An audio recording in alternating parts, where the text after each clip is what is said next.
puisse être attentif. Ça ne sera pas long.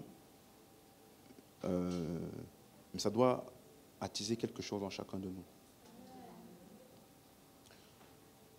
Il y a des expériences à la vie chrétienne.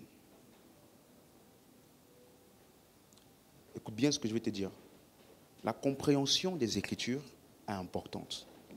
La compréhension doctrinale, l'interprétation des versets correcte, l'enseignement, la doctrine est très importante. Mais il te faut des expériences si tu veux vraiment aller loin.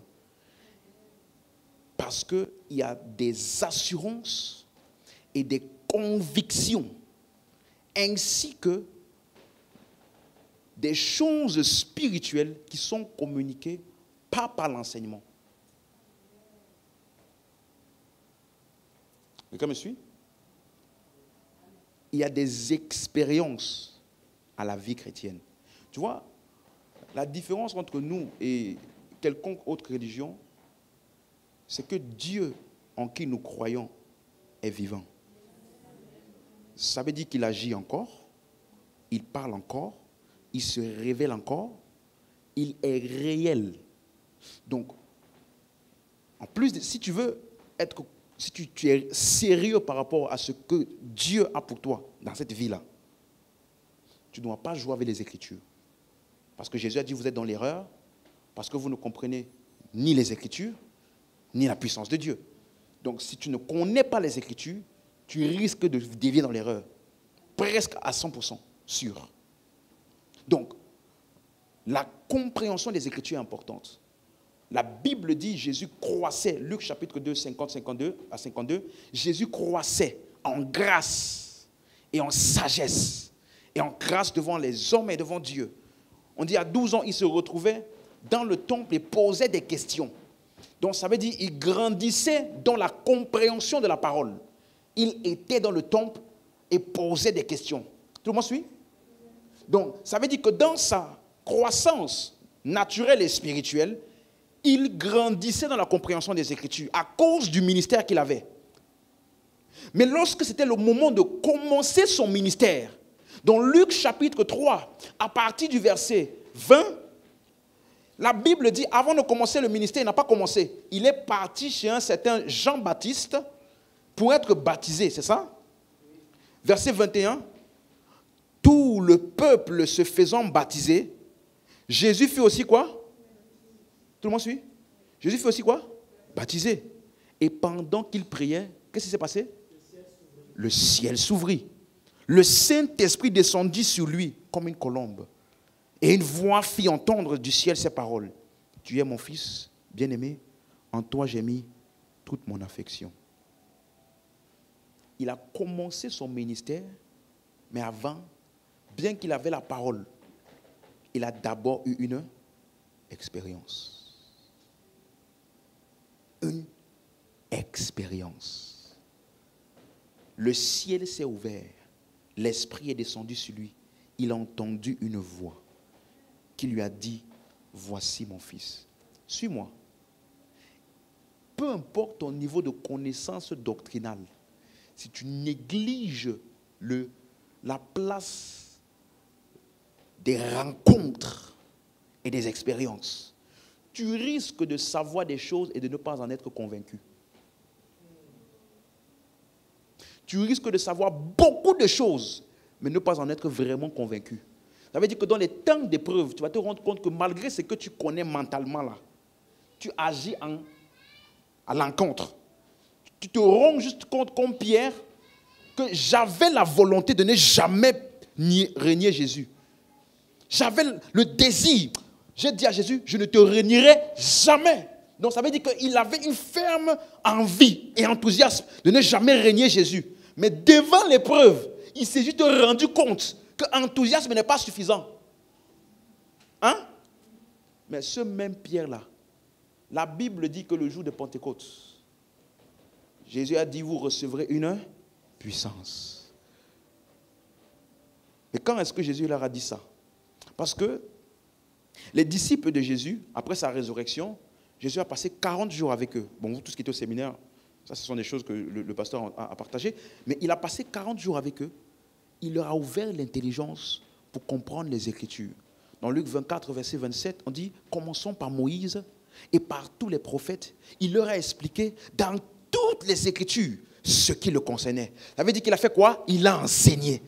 Au verset 45, on dit, alors il leur ouvrit l'esprit afin qu'ils comprennent les Écritures. Donc ça veut dire que les disciples de Jésus ont fait quoi? Ils ont compris les Écritures. Mais Jésus après a dit quoi? Attendez.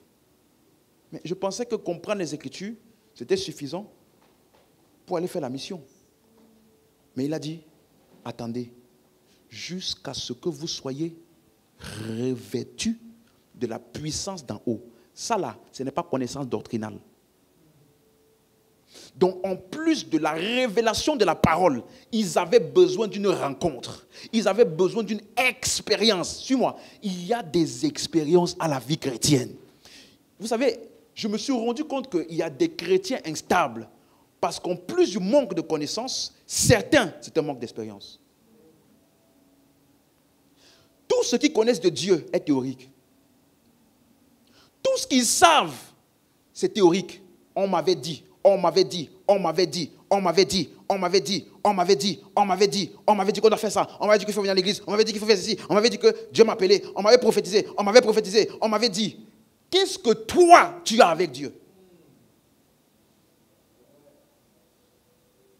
Quelqu'un comprend? Donc, malgré l'enseignement de la parole et la révélation des Écritures qu'ils ont eues pendant 40 jours, dans Luc 24, à partir du verset 45,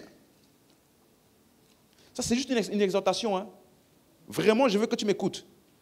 Alors, verset 44, c'est là ce que je vous disais lorsque j'étais encore avec vous, qu'il fallait que s'accomplisse tout ce qui est écrit de moi dans la loi de Moïse, dans les prophètes, dans les psaumes. Verset 45, alors il leur ouvrit l'esprit ou alors l'intelligence, afin qu'ils fassent quoi?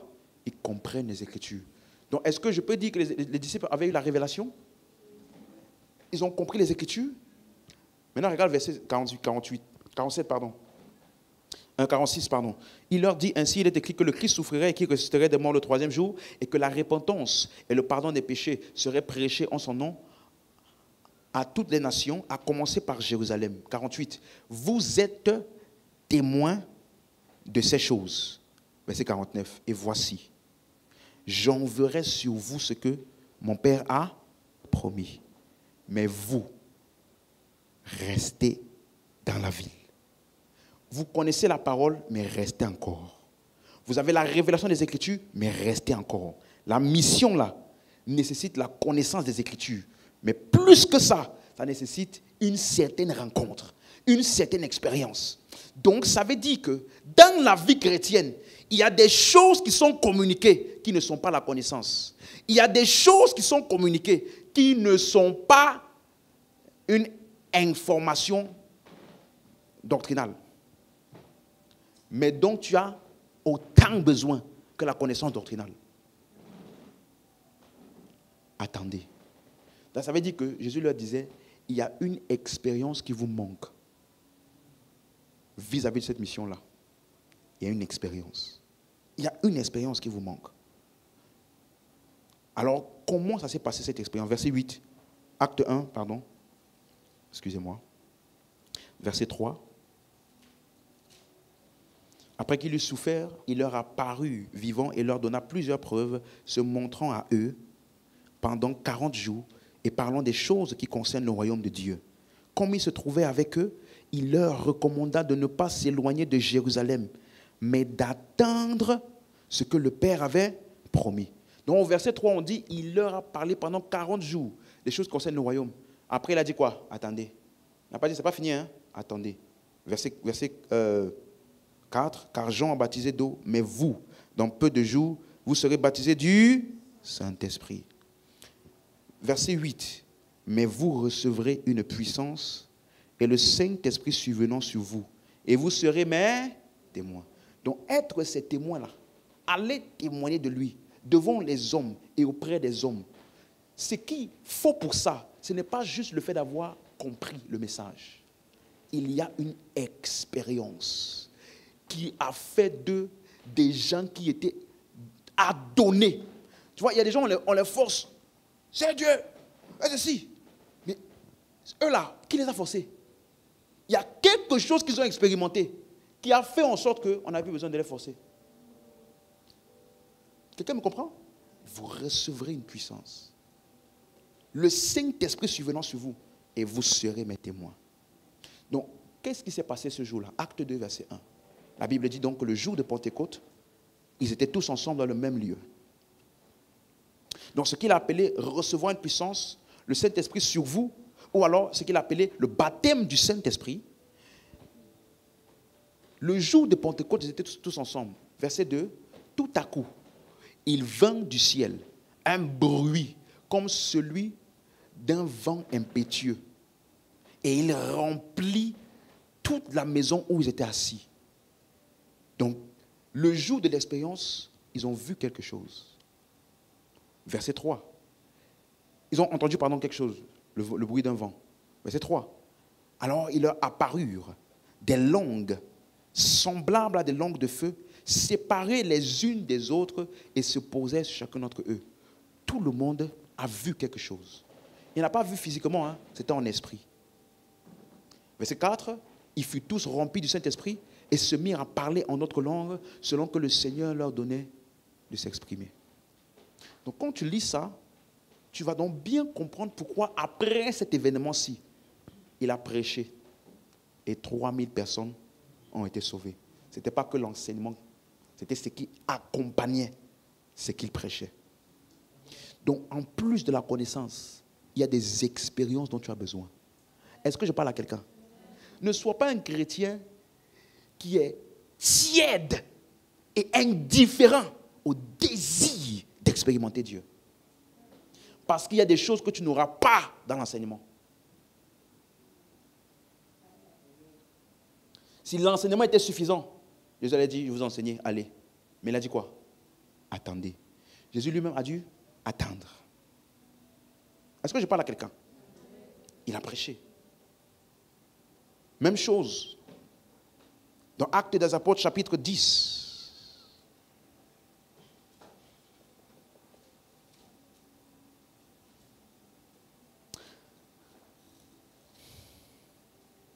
Il y avait à Césarée, verset 1, un homme nommé Corneille, centenier de la cohorte dite italienne. Cet homme était pieux et craignait Dieu avec toute sa maison. Il faisait beaucoup d'aumônes au peuple et priait Dieu continuellement.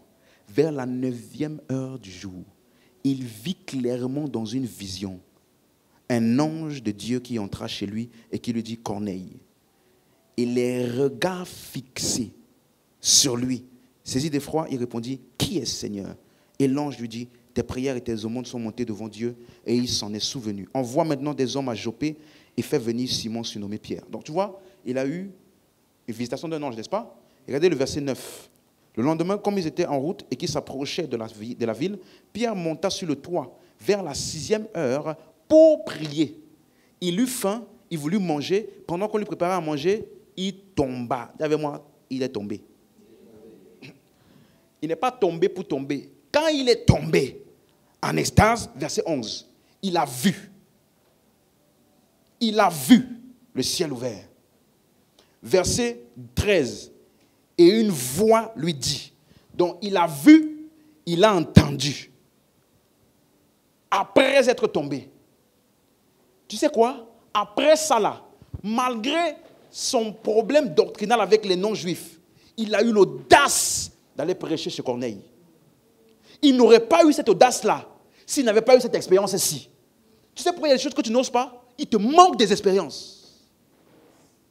Il y a des expériences qui te donnent une audace. Tu n'en as plus rien à faire de ce que les gens pensent. C'est Dieu qui a dit, j'y vais. Parce que je sais ce que j'ai expérimenté. Il est parti prêcher chez Corneille. Et la Bible dit, pendant qu'il parlait encore, le Saint-Esprit est descendu sur tous ceux qui écoutaient la parole. Je suis venu t'encourager ce soir. Ne sois pas naïf. Il y a plus en Dieu que ce que tu as déjà vu. Il y a des tournements de direction qui ont été atteints sans prédication, avec une seule expérience. Un homme rempli de colère partait détruire, persécuter les croyants à Damas. Et la Bible dit, dans Acte 9, il est tombé. Tiens encore avec moi, il est tombé. Et la Bible dit que lorsqu'il est tombé, laisse-moi te donner le verset exact, c'est parce que c'est toujours bien de lire. Verset 4, voilà. Il tomba par terre et il entendit. Vous avez remarqué, il est tombé, il a entendu.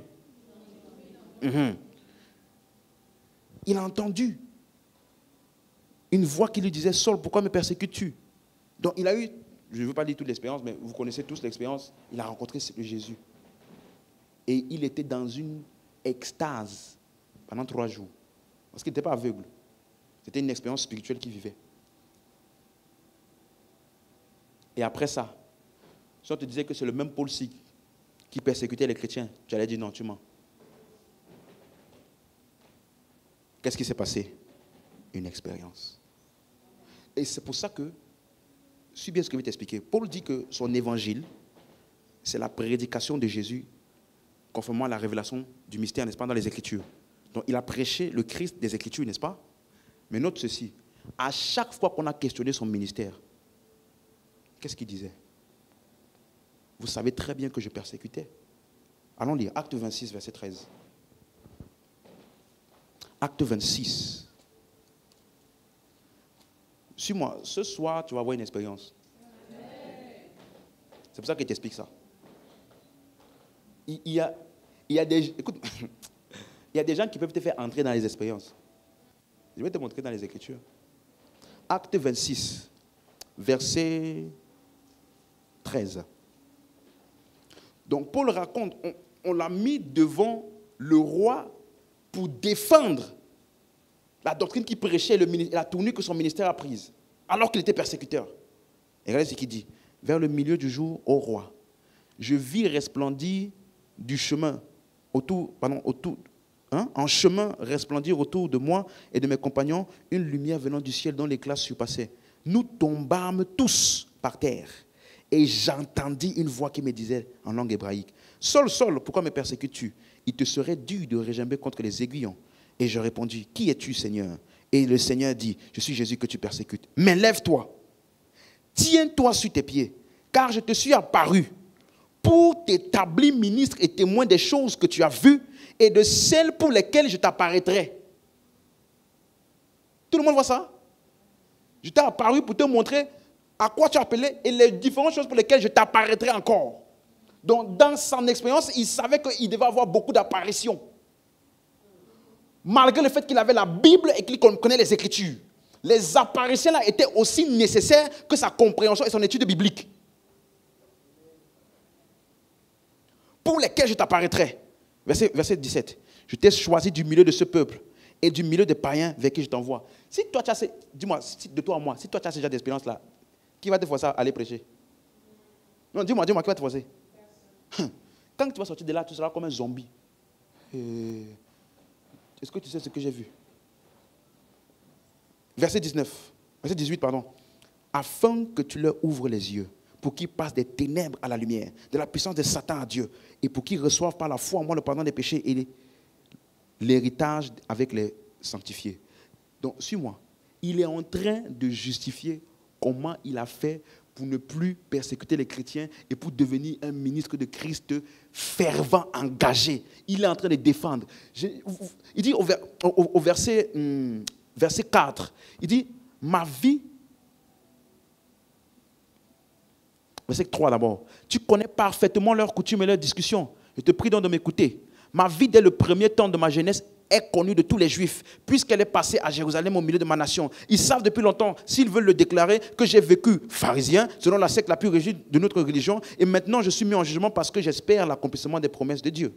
Donc, qu'est-ce qu'il est en train de faire dans tout ce qu'il a raconté? Il est en train de se justifier. Qu'est-ce qui s'est passé? Pourquoi es-tu autant fervent? Il explique, j'ai vu Jésus. Et au verset 19, après avoir expliqué tout ça, en conséquence, Roi Agrippa, je n'ai pas résisté à quoi? Donc, qu'est-ce qui a donné la hargne à Paul? il y a un niveau de détermination et de conviction que tu n'auras pas sans certaines expériences. Que personne ne te blague.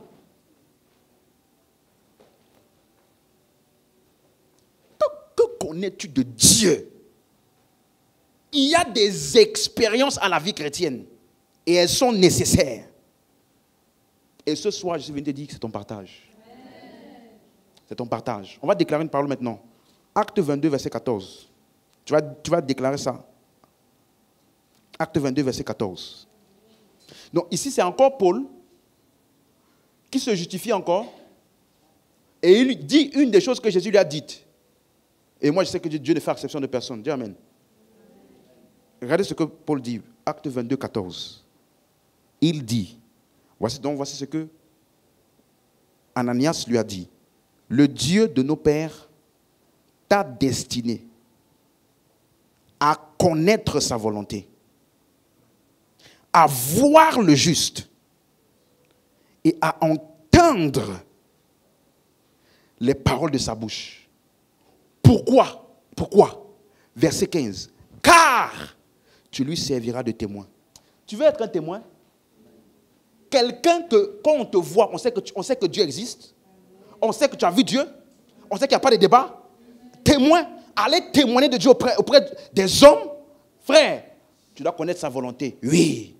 Tu dois voir le juste. Tu dois entendre les paroles de sa bouche. Et tu as été destiné à ça. J'ai été destiné à ça. Ce n'est pas pour quelques-uns. Non, ce n'est pas pour quelques-uns. C'est pour tous ceux qui sont témoins de Christ. Si Dieu a un appel sur ta vie, écoute-moi, il y a des choses que tu ne vas pas avoir le courage de faire, ni même savoir si tu n'as pas certaines expériences. Des hommes qui sont voués. Je t'ai dit, on a vu dans la veillée dernière, n'est-ce pas? Le gars a été lapidé. Si tu t'imagines, on vient de te lapider, laissé pour mort. Quand tu te lèves, la première chose à laquelle tu penses, c'est de partir évangéliser la ville d'à côté. Attends. Ça là, ce n'est pas juste la bonne volonté, frère. Ce n'est pas juste Non. Donc, à chaque fois qu'on questionnait, pourquoi tu fais ce que tu fais? Il n'a pas juste dit, j'ai compris les Écritures. Il a dit, j'ai eu une expérience. C'est ton partage. Et tu peux recevoir ça aujourd'hui. Aujourd'hui. Donc, ce soir, je suis venu te dire ceci. Jean 5, verset 19. Jean 5, verset 19. Alléluia. Jean 5, verset 19. On peut lire? C'est bon? Jésus reprit dans la parole et leur dit, en vérité, je vous le dis, le Fils ne peut rien faire de lui-même. Il ne fait que ce qu'il voit faire au Père. Et tout ce que le Père fait, le Fils aussi le fait. Pareil. Qui est fils de Dieu ici? Qui est fils de Dieu? Tu es fils de Dieu? Alors regarde une chose. On dit que le Fils ne fait que ce qu'il va faire au Père, non? Maintenant regarde, verset 20. Car le Père aime le Fils. Tu es conscient de l'amour du Père? Le Père t'aime? Une des preuves d'amour du Père, c'est que le Père aime le Fils. Et qu'est-ce qu'il fait? Qu'est-ce qu'il fait? Il te montre ce qu'il fait. Donc un chrétien qui ne voit pas, il n'a pas pris avantage de l'amour du Père. Parce que son amour expérimenté ouvre tes yeux. Le Père même, il aime le Fils et il lui montre ce qu'il fait. Parce que tu es appelé à faire sa volonté. Donc il va te faire découvrir sa volonté et te donner la conviction nécessaire et l'audace pour la faire. Il est le mieux placé pour savoir comment te convaincre de ces choses-là. Mais c'est son amour. Derrière moi, le Père m'aime et il me montre. Et quand il me montre, je vois. Ce soir est un soir d'expérience. Vous recevrez. Ça veut dire que quand Jésus leur a demandé d'attendre, il a dit, vous allez recevoir. Tu as été enseigné, lambano, ça veut dire quoi? C'est l'action de qui? Du donateur ou du récepteur? Donc ça veut dire qu'il y a des expériences que tu reçois. Ce n'est pas que ça n'est pas disponible, c'est que tu ne sais pas recevoir quand ça t'est donné. Mais le Saint-Esprit survenant sur vous, vous recevrez le Saint-Esprit, pardon, une puissance, le Saint-Esprit survenant sur vous et vous serez mes témoins. Donc c'est à toi de recevoir. Comment ils ont reçu le jour de la Pentecôte? Ils étaient tous ensemble dans un même lieu. Ils étaient attentifs à ce qui se passait. Oui. N'oublie pas, quand l'ange a parlé à Corneille, on dit le regard fixé. Il a vu que c'était un ange. On a dit que quand c'est venu premièrement, c'était flou. Il a juste remarqué qu'il y a, il a fixé ses regards sur ce qu'il a vu. Il a vu que c'était un ange. Même chose pour Pierre. Il est tombé en extase et la Bible dit, il a juste vu une nappe devant lui. Et ayant fixé le regard dessus, il a maintenant vu plusieurs reptiles. Donc quand je me fixe le regard sur ce que j'ai comme premier aperçu, j'ai plus de détails. C'est comme ça que je reçois.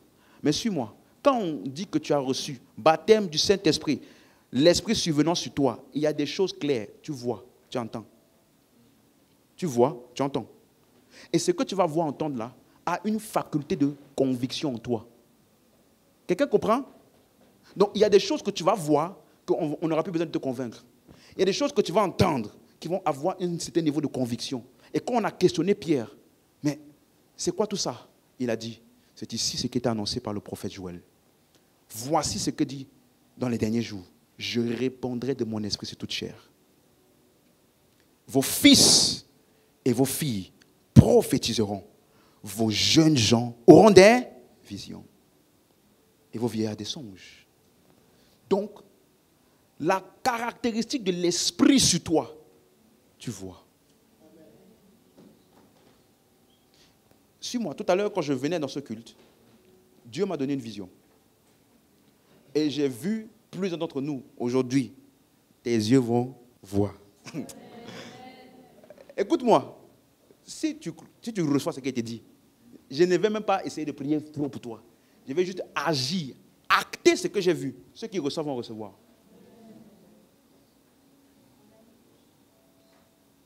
Acte 19. Donc, quand l'esprit est sur toi, je déverserai mon esprit sur. Donc, quand Jésus a dit, vous recevez une puissance, le Saint-Esprit survenant sur vous. Qu'est-ce qui s'est passé le jour où l'esprit est survenu sur eux? Ils ont entendu un vent. Ils ont vu des langues de feu. Ils ont été remplis. Et ils ont annoncé la parole avec audace. Parce que tout ça là, ce n'est pas juste pour que tu viennes nous dire que tu as une expérience. Tout ça là, c'est pour te calibrer comme une flèche maintenant qui a pris un élan pour être lancé dans ton ministère. Accomplir l'œuvre de Dieu pour toi. Quelqu'un me comprend?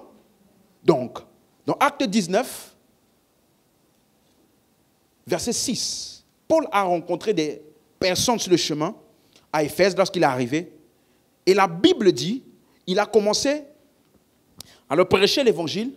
Au verset 5, on dit, sur ces paroles, il fut baptisé au nom du Seigneur Jésus. Verset 6. Verset 6. Lorsque Paul leur eut imposé les mains, qu'est-ce qui s'est passé? Le Saint-Esprit est? Donc tu peux avoir l'Esprit sur toi. Rappelle-toi, j'ai dit quand tu as l'Esprit sur toi, c'est quoi? Tu vois, tu entends, tu parles. Donc ça veut dire qu'on peut littéralement t'enclencher dans une expérience en t'imposant les mains. Ils étaient tous là, Paul a imposé la main, ça a déclenché quelque chose. Quelqu'un comprend ce que j'explique? Donc, ça veut dire qu'on peut t'imposer les mains et tu commences à voir clairement? C'est possible? Ça dépend de qui? Qu'est-ce que tu désires? Rappelle-toi dans l'Ancien Testament, le prophète Élisée était entouré par des chars de l'armée syrienne. Son serviteur est sorti, il a eu peur. Et Élisée lui a dit, ceux qui sont avec nous sont en plus grand nombre. Mais toi, tu ne vois pas. Et comme tu ne vois pas, il va t'aider. On peut t'aider quand tu ne vois pas. Seigneur, quelqu'un peut prier pour toi. Et puis tu commences à voir ce que tu ne voyais pas. Ouvre-lui les yeux pour qu'il voie. Et la Bible dit, dès qu'il a fini de prier pour lui, il a vu Élisée et une armée de chars de feu autour de lui. Qu'est-ce qui lui a permis de voir? Quelqu'un. Quelqu'un. Comme dans Acte 19. Paul a imposé la main. Cet esprit est venu. Sûr. Ça veut dire que l'imposition des mains l'a introduit dans une expérience visionnaire. Quelqu'un comprend? Et tout à l'heure, j'ai vu ça. Je vais prier pour vous tous. Et il y a une chose que j'ai vue. Il y a des écailles qui ont commencé à tomber. Rappelle-toi quand Jésus a envoyé Ananias chez Paul, n'est-ce pas? Il lui a dit, quand tu vas lui imposer les mains, il va recouvrir la vue. Et quand il est arrivé chez Paul, exactement, la Bible dit, quand il lui a imposé les mains, des écailles ont commencé à tomber de ses yeux. Et il a commencé à voir. Ça veut dire qu'il y a certaines substances qui peuvent gêner ta vue. Et une des choses qui dégage ça, c'est quand quelqu'un qui voyait déjà t'impose les mains. Écoute-moi, c'est ce que je t'ai dit là. Hein? Il y a des expériences. Écoute-moi. Ok. Quand Paul a fini cette expérience-là, le verset 19 de Acte 9 dit, il s'est levé, il a mangé, il a repris des forces. Verset 20, aussitôt, il s'en alla prêcher. Donc tout ça, c'était pour faire quoi? Donc, le but de tout ça là, c'est pour que tu découvres toutes les grâces de Dieu, ce qu'il t'appelle à faire, et que tu gagnes des assurances et des convictions pour aller accomplir son plan pour ta vie. Quelqu'un est prêt à recevoir? On va prier.